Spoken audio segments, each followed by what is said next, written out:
Hi, everybody. Welcome back. We're happy to join with you. Hi, sis. Hi, sis. Hi. Hi, beautiful family. Thanks for joining us. Yeah. We're on a new section, section 5. It comes just before lesson 261, and it's entitled, What is the Body? This Mm. is really, really big. We're Sis and I are still going trying to figure it out. to. We don't know, but we're going to tell you. Now, let's take a look at what brother is saying here to us through here, and we're recognizing together that he's a little righteously wrathful as he's dictating this, and with a drop of sarcasm. So, with that setting, I will try and read it. Mm. What is the body? The body is a fence the Son of God imagines he has built to separate parts of his self, holy self, from other parts. It is within this fence he thinks he lives, to die as it decays and crumbles. For within this fence he thinks that he is safe from love. Identifying with his safety, he regards himself as what his safety is. How else could he be certain he remains within the body, keeping love outside? Can we stop for a moment? Yeah, stop there. I'd like to he Yeah. says here, for within this fence, Yes. the walls of flesh that we chose to imagine, he thinks that he is safe from love. That means safe from God, safe from his brothers, right?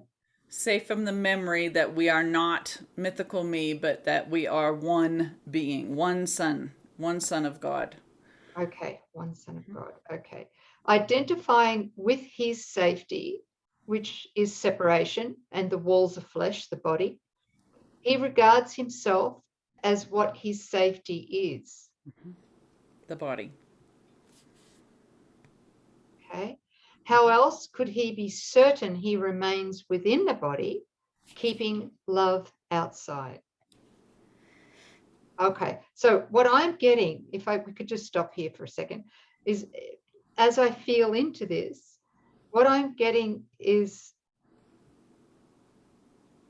that if I truly believe that I am a body and that my body is more powerful than my mind, meaning that that um, that my body can betray me Hmm. in conflict, in pain, sickness, Mm-hmm. accidents, Mm-hmm. and finally in death. Mm-hmm. Yeah, that Mm-hmm. that right. If Yes. then then that's my defense against remembering my union with all my brothers and God, In mind. remembering my true identity. Yeah. Mm-hmm. Yeah. Yeah, and there's going to be some newbies here with us that will read those sentences. For when within this fence he thinks that he is safe from love.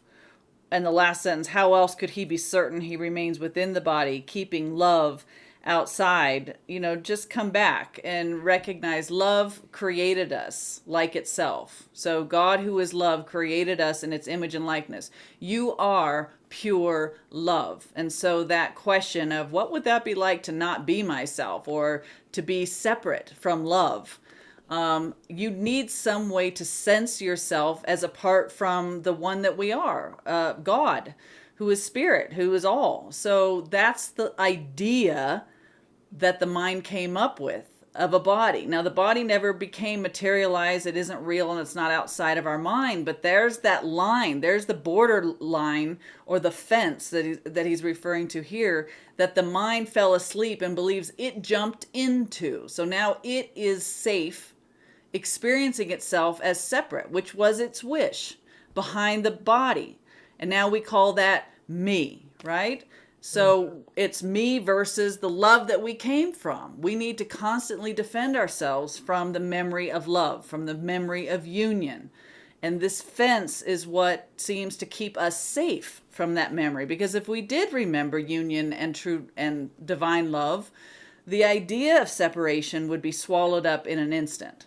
Okay, so while we value separation, we really are literally defending ourselves from any sign of the divine light, divine love, true relationship, and union. Okay, that needs to be said. Very, very helpful, sis. Thanks. Yeah, I just remember myself going, why would I be afraid of love? But over and over, love is what you are in truth. While you want to be mythical me, love is the enemy. Ultimately, we're afraid of ourself, our holy self. That's how Our split the holy mind self. is. Yeah. That is shared equally with all our brothers and sisters. Yeah. Okay. All right, paragraph 2. All right, here's Jesus ramping up a little bit. The body will not stay. Why? Because if you're a body, there is the belief that the body, the natural, inevitable part of life in the body is death. So the body will not stay. We all agreed to that, right? Yet, this he sees, death we see as double safety. For the Son of God's impermanence is proof his fences work and do the task his mind assigned to them. Okay, we have to, just stop there for a second. For this, for the yes. Son of God's impermanence, and which is the belief that we can change from life to death, right? And that the body can indeed betray our mind that made it. Is that right? Was there any Yeah. Well, people are going to go look at this and go, God's impermanence. And we know from Jesus that God is changeless. God is permanent. God is fixed. Somewhere in this beautiful text, he says that anything that changes by definition is false. So he's being sarcastic here. He's saying, you guys think that you're going to go from life into something that dies, that you're going to leave love and become something that's fearful. So he's saying, you guys see this idea of death as your double safety because you've become the son of God's impermanence. If we're impermanent, then we're going to associate or project that onto God. Okay? So he's saying now you've become this somehow self-born son of God who is impermanent, can change. And this whole thought that we could leave God and somehow become something that changes, he says, this is the proof that our fences work and do the task his mind assigned to them. Again, what is it that we believe? That we are changeable, that we actually have left. We're standing here trying to prove, look what I have done apart from God. I've made something, I've created something, I have an independent mind, I'm living a life apart from God, I'm as powerful as God. Heck, I'm the substitute for God. We're trying to usurp God by becoming something separate and as powerful. And if we can kill off this body, then that's our proof that we have obtained God's power to do something true. Okay, for if his oneness, which is our true status, still remained untouched, meaning the separation never happened, who could attack? And who could be attacked? Who could be victor? Who could be his prey? Who could be victim? Who the murderer? And if he did not die, what proof is there that God's eternal Son has been destroyed? These are all the means the ego uses to prove to us that separation has occurred. When our physical senses and our mind seems to see attack, those who've been attacked, when we experience being a perpetrator or being victimized or see in the world evidence of perpetrators and victims, any indication that life ever was taken through the act of murder, and any perception of death in any of its forms are all the boast of the ego that says, I'm here, I'm real, and the separation is true. That the God's eternal Son could be destroyed. That's the vain boasting of the ego thought system. This is the whole idea that we shroud, are the beliefs that we include in the first lie, that, life is separate and can end in death. I don't know, sis, anything? No, I think you explained it beautifully. Thank you. I don't know if it was beautifully, but yeah, that's the only way I can read that sentence where that makes sense. Yet the body will not stay, yet we see this he sees as his double safety, for the Son of God's impermanence is proof that his fences work and do the task his mind assigned to them. Yeah. And do we want to talk about double safety, sis? Or is that? Yeah, double defense against awakening. Yeah. Right. And why is death a double safety against awakening? Do we want to talk about that? Yeah. Do you have anything that you want to start off with? Okay. So you guys, we're insane while we think that we believe that we're separate. So if you're mythically me identified, the mind is insane.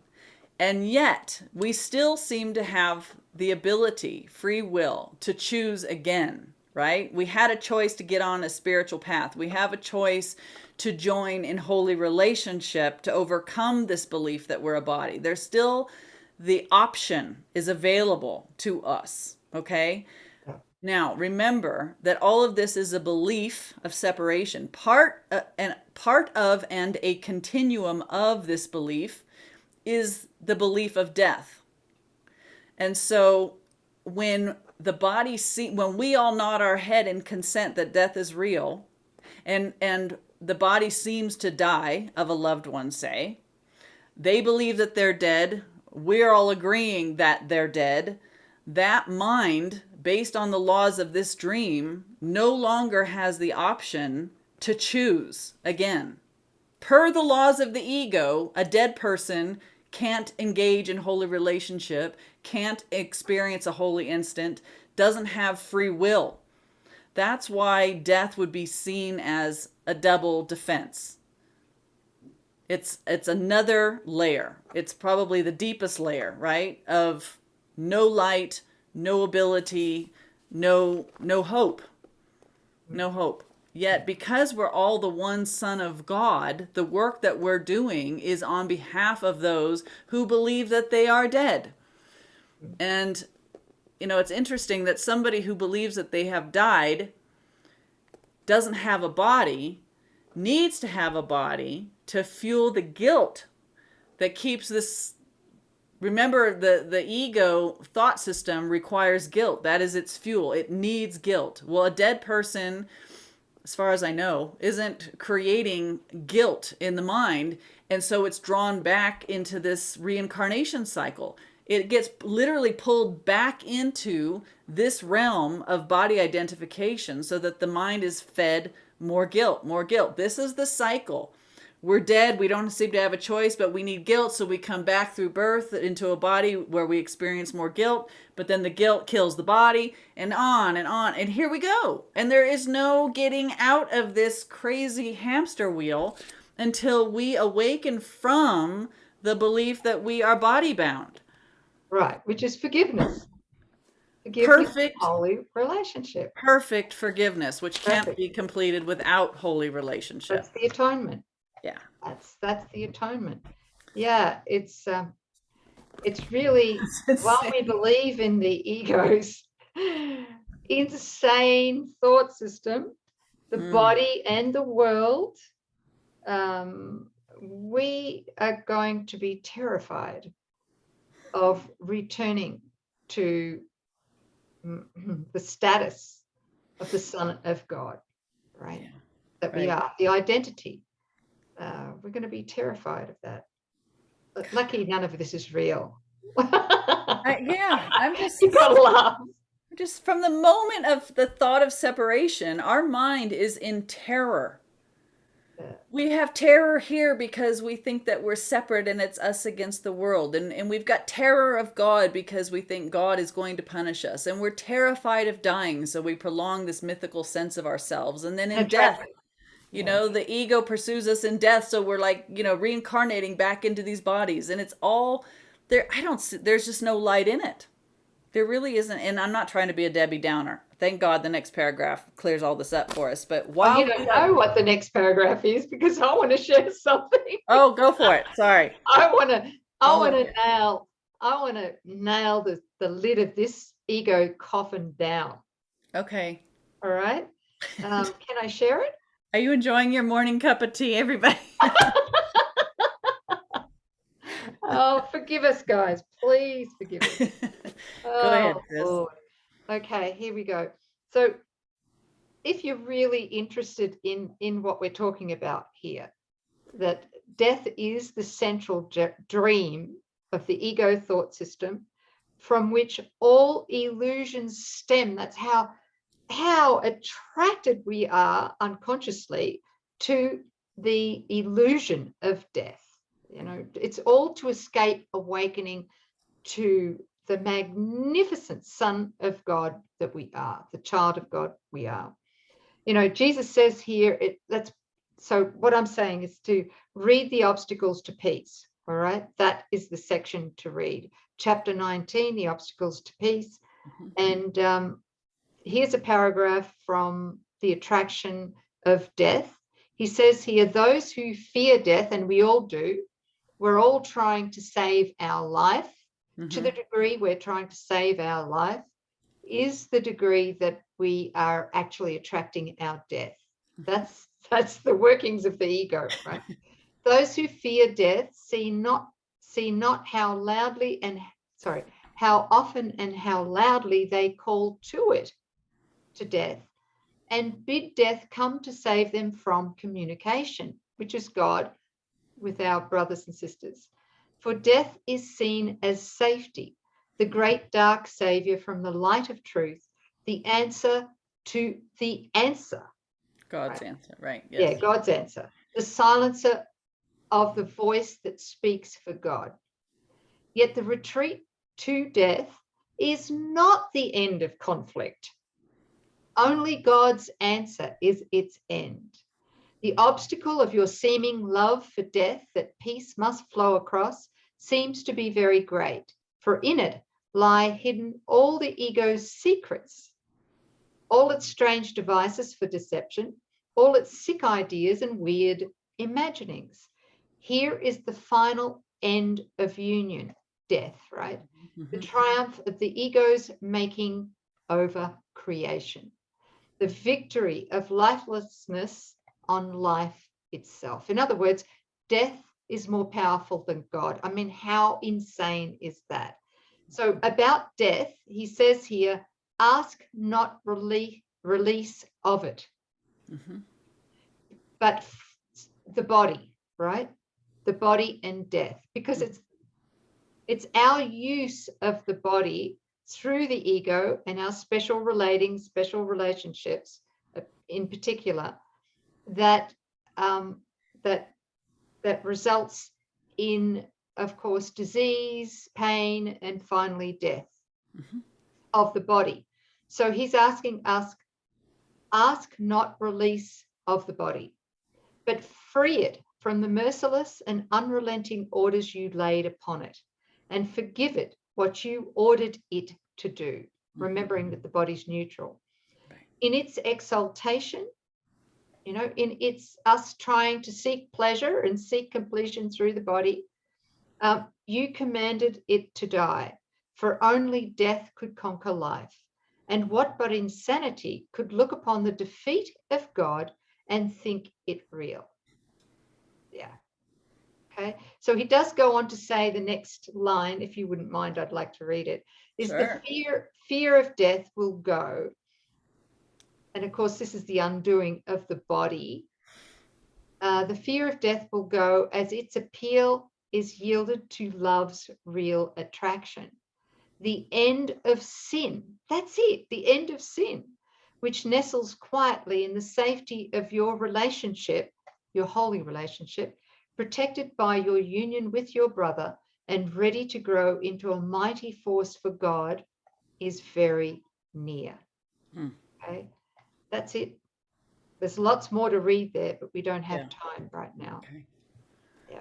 That was well said. Thank you, sis. a bit of support and context to what we're talking about here, right? Did you want to read on, sis? Yeah. Yes. Okay. Paragraph 3. The body is a dream. Like other dreams, it sometimes seems to picture happiness, but can quite suddenly revert to fear, where every dream is born. For only love creates in truth, and truth can never fear. Made to be fearful, must the body serve the purpose given it? Fear. Right. But fear. But it's right. just at the practical level, it's seeking pleasure through the body apart from God, apart from Holy Spirit, and defending ourselves against threat here in the world, right? Right. Yeah, whatever we require the body to do independently of the mind of God will result in guilt, whether that's pleasure seeking, seeking goals, or defending the body against unreal illusions that we have projected from our mind. All of that results in guilt because the whole goal is I'm doing something apart from my Creator. I'm trying to do the impossible. And we know this. And so the result is the guilt. That's the ego's goal. That's what it survives on. Okay.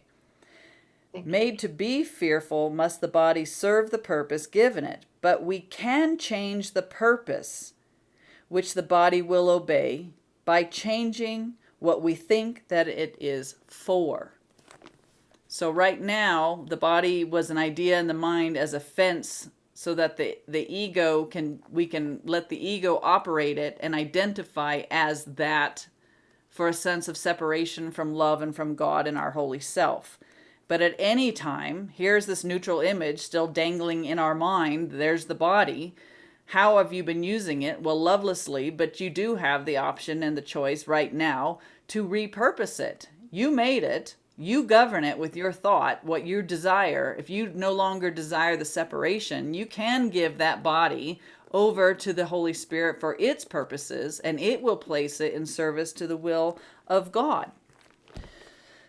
The body is the means by which God's Son returns to sanity. So it's not a goal. What's that? It has a goal? Is that what you said? He says it's a means and not the goal. Not the goal. Sorry. Yes. Okay. Yeah. The body is the means. Yes.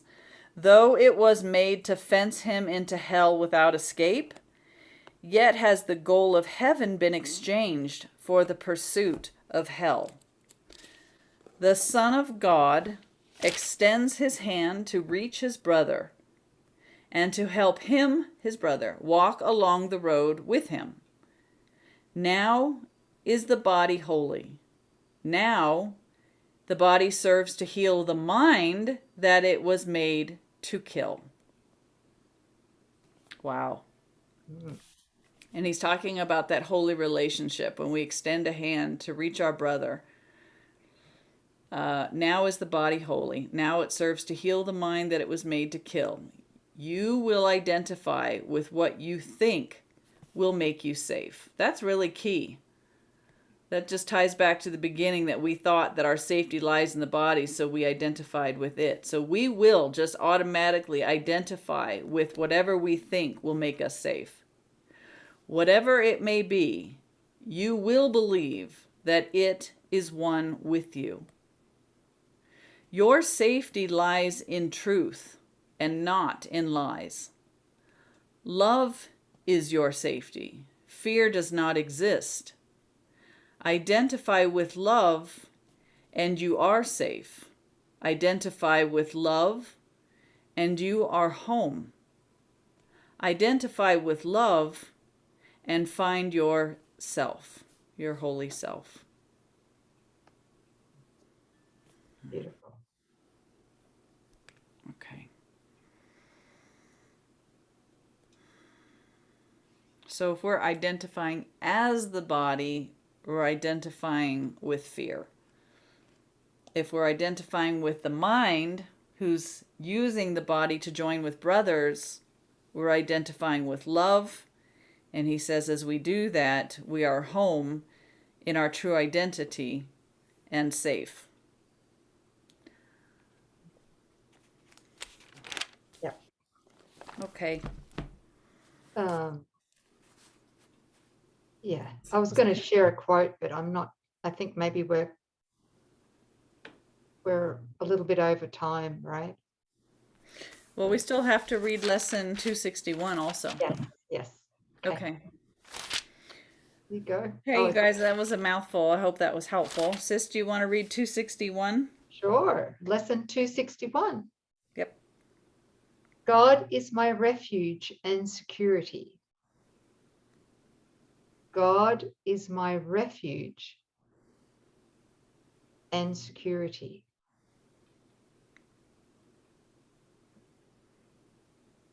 I will identify with what I think is refuge and security. Well, what comes to mind for me immediately through the ego, mythical me, is if our refuge and security lies in being right and defending, we're going to reject God, reject our holy self. Yeah. But if our refuge and security lies in forgiveness and defenselessness, then we are opening to our holy self and Holy Spirit. Yeah. Yeah. Okay. So I will identify with what I think is refuge and security. I will behold myself where I perceive my strength and think I live within the citadel where I am safe and cannot be attacked. Let me today seek not security in danger, nor attempt to find my peace in murderous attack. Sorry for laughing. That's okay. Oh, he's got such a good sense of humor, Jesus. High five. High five. Okay. Okay, good. I got it. Okay. Or attempt to find my peace in murderous attack. Okay. I live in God. Say this 1,000 times. I live in I God. live in God. In him I find my refuge and my strength. In him is my identity. In him is everlasting peace. And only there will I remember who I really am.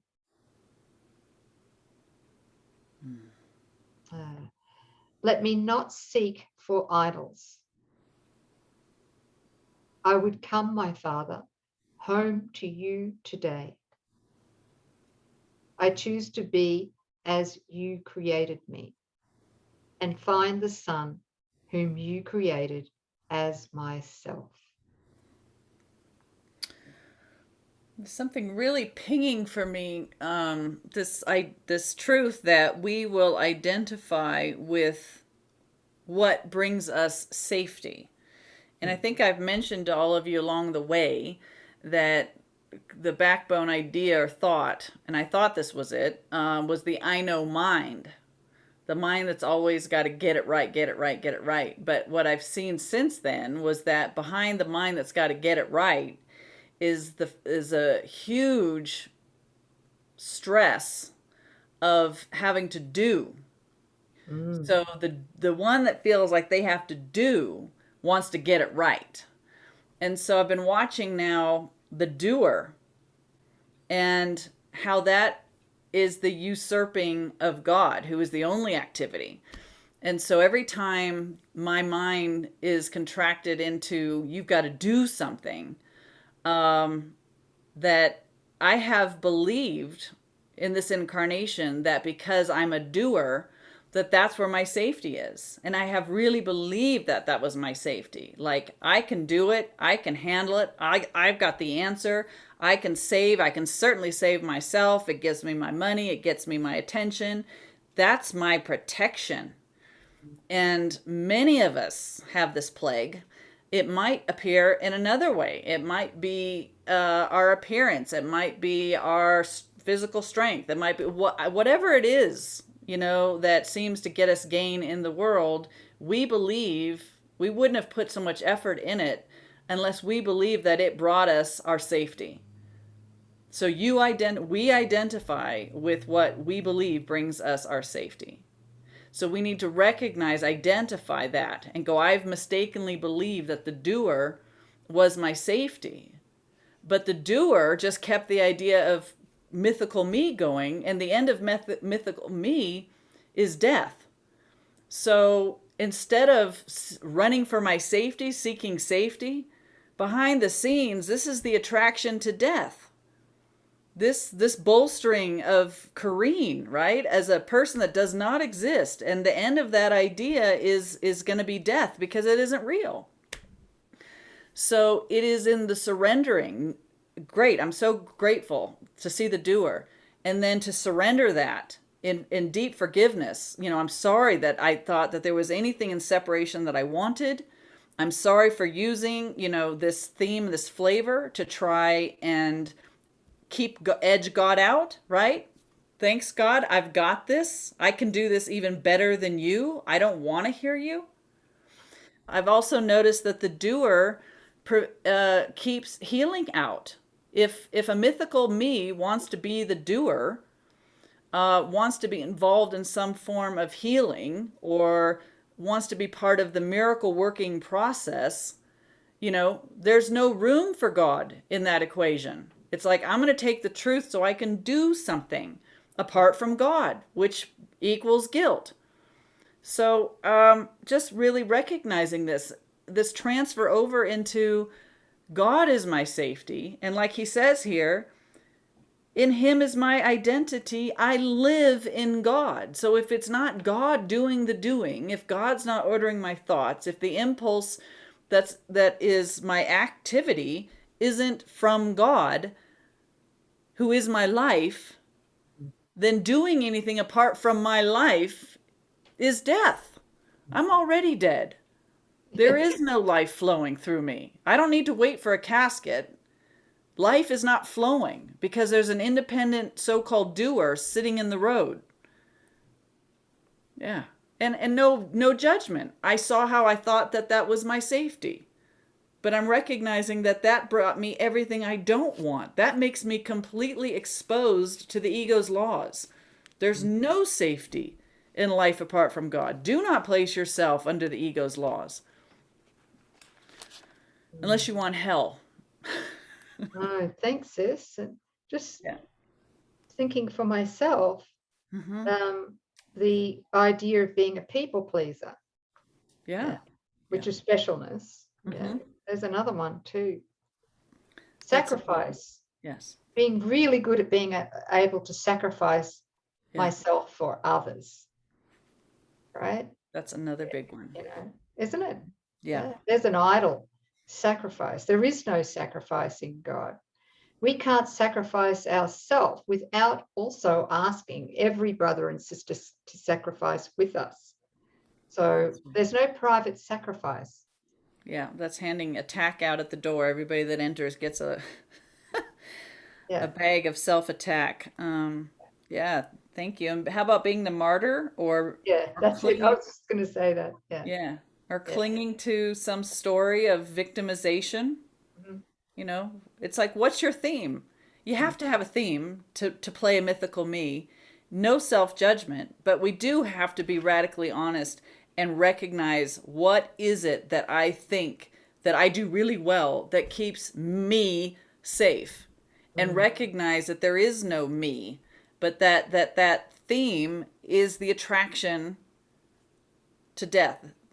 That's the ego's call.